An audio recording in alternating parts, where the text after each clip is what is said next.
What is up, everybody? Welcome back to the channel. It is Monday, May 22nd. We are cruising right along.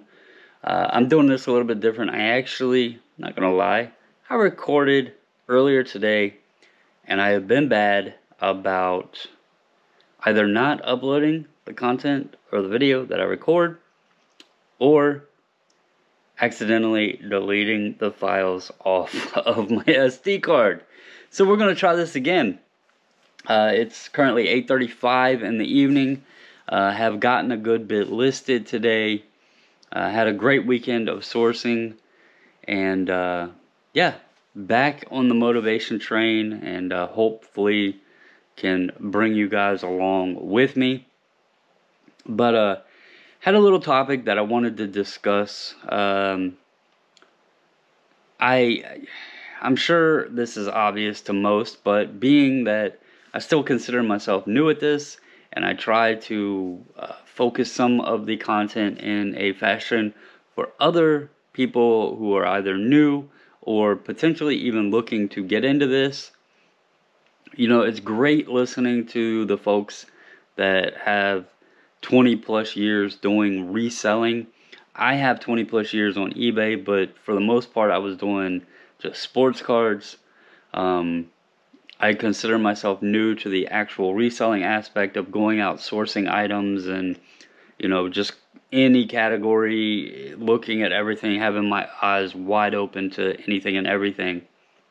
So I do consider myself new to that, and I feel like although you can, the people who have experience, they're great, you know, they teach a lot of great things, but someone new is experiencing it real time where they were new 20 years ago.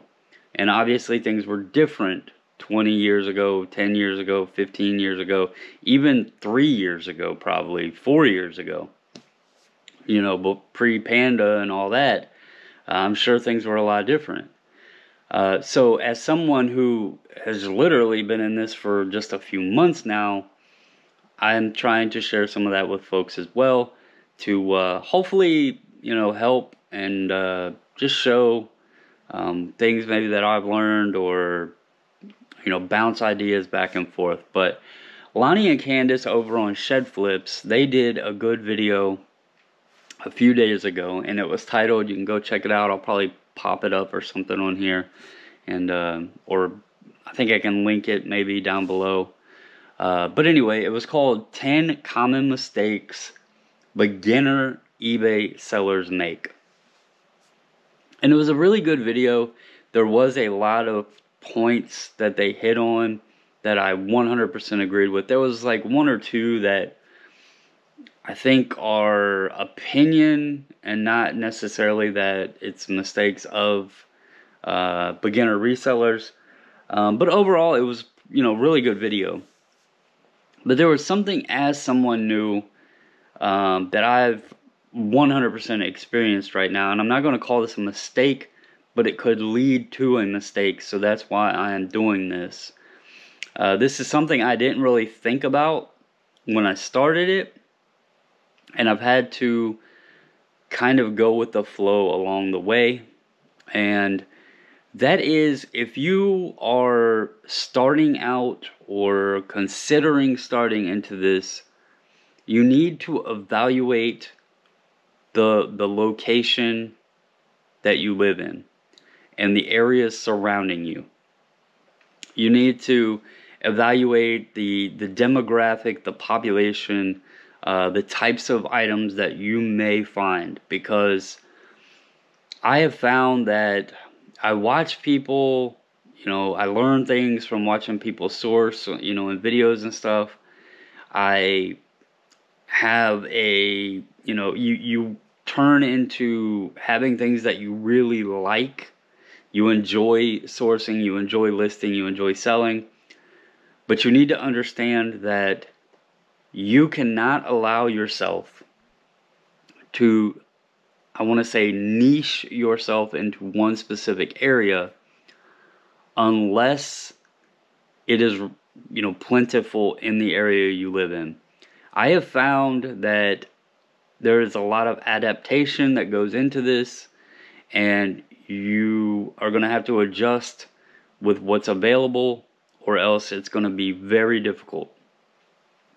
I started out sourcing specifically just from Goodwill and thrift stores, and in the beginning I was finding items, I was able to bring them home, they would sell pretty quickly, I could go in almost every day and pick up 1 or 2 things, and I was like, oh, this is great. I've since scaled up a lot more, and I do a wide variety of different ways to source items. Goodwill is a very, very, very tiny portion of items that I source now. The retail stores, that is. I found that the prices kept increasing. The selection was just terrible because they do so much on the online selling. And I'm glad that I recognized it and opened myself up to doing other avenues of sourcing, or else this would have been a complete failure. I would not have been able to sustain off of just sourcing items from Goodwill, because it's to the point now where I might buy one thing in 2 or 3 weeks. And even then, it may not be an item that's going to sell quickly. It may not be an item that I even buy to sell. The last item I bought there, currently I'm keeping it. I may wind up selling it if it doesn't benefit me in the way that I was hoping it would. It was a scanner, and a very expensive scanner, and I got it, at Goodwill for $10. It was an item they obviously didn't recognize the value of.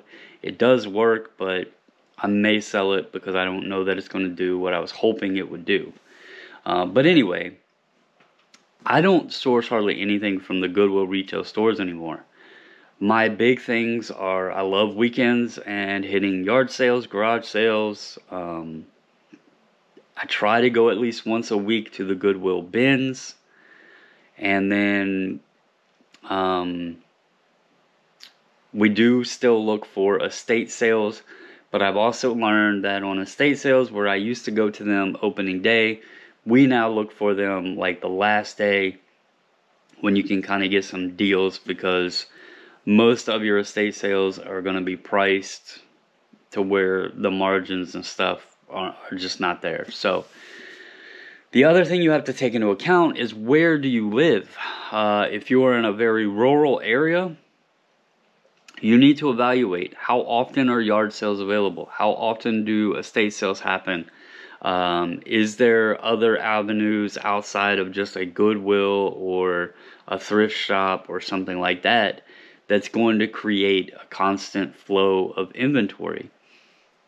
Then you need to take that and say, okay, what kind of items, what type of items am I readily able to find around here? Is it modern stuff? Do you live in an area where there's a lot of business people, a lot of office workers? Where I'm at, I'm more towards Northern Virginia, and so I have 3 different directions that I usually have to choose from.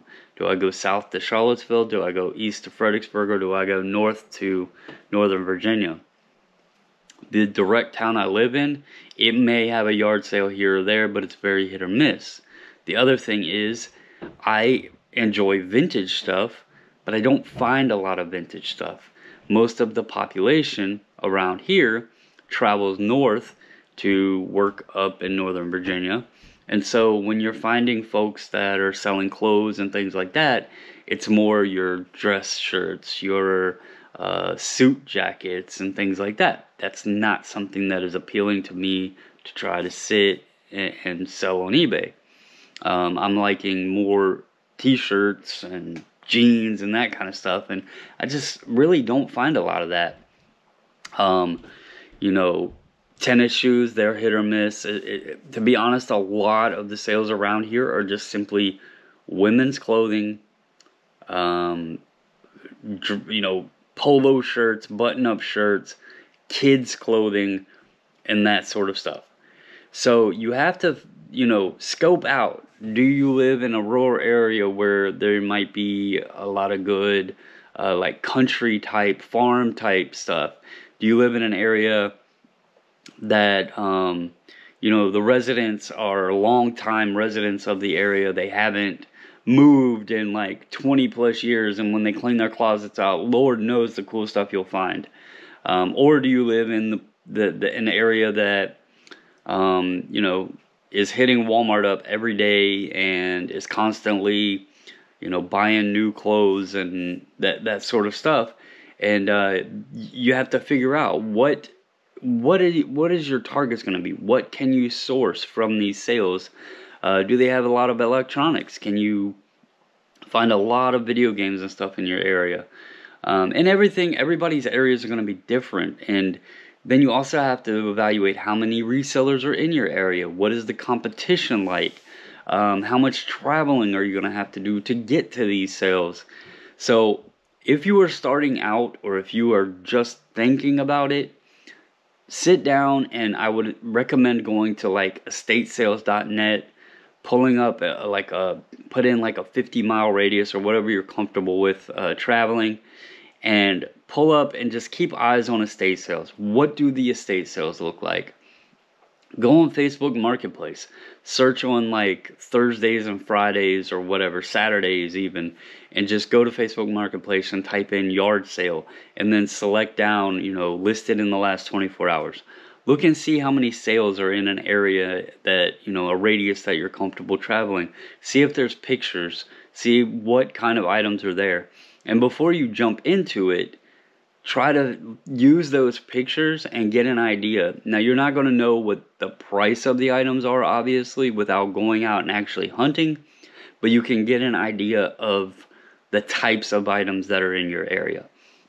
If you're in an area like me, where you could hit, you know, 3 different places that are all around the same distance, search all 3 places. Figure out which one is likelier to, you know, be better to source from. I'm kind of lucky, even though I do have to get up earlier and I do have to travel.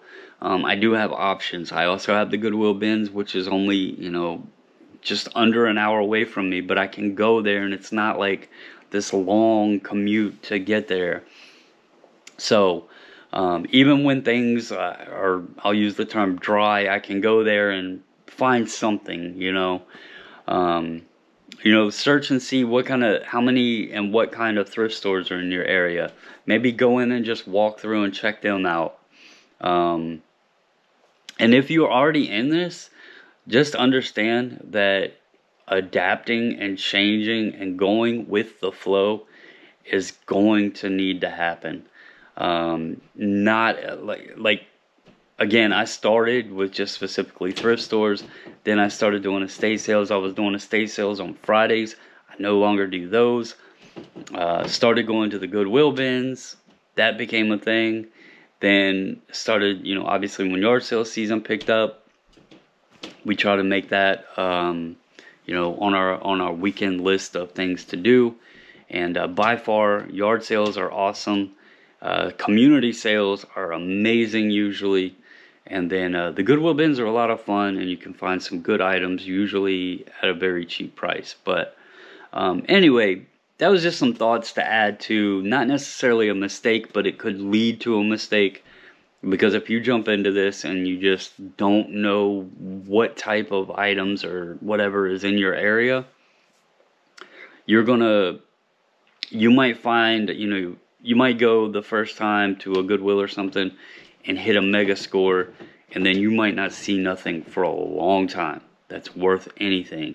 Then again, you might be in an area where the Goodwills are priced good, and there's a lot of cool items that are constantly coming in there.